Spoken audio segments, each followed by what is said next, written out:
I've been incarcerated for almost half a year over a gun that the DAs lied and said I shot. In 2021, they demanded I take a DNA test. I took that test with no pushback, delay, or question.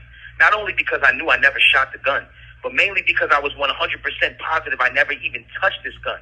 In my trial, the verdict of guilty or innocent depended heavily on my DNA results.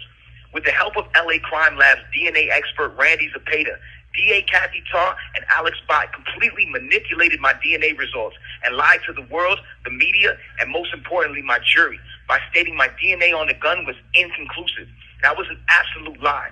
They went on further to say, inconclusive means that he cannot be excluded from the gun.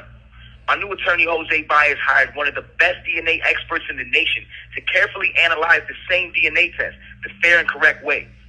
The results came back exactly as I knew this whole time. My DNA is 100% excluded and 100% eliminated from the gun. In other words, it's physically and scientifically impossible for me to ever have touched or shot this gun. After the correct and careful analyzation of my DNA testing, not only did our expert find my DNA 100% excluded and non-existent on the gun, but what's worse was the invalid and illegal tactics the prosecution chose to attain the results used to convict me.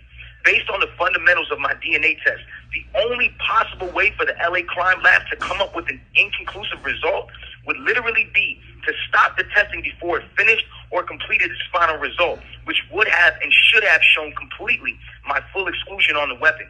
In other words, District Attorneys Kathy Tarr and Alex Bott lied to my jury with false, incorrect, and incomplete DNA results, violating my due process and my 14th Amendment rights.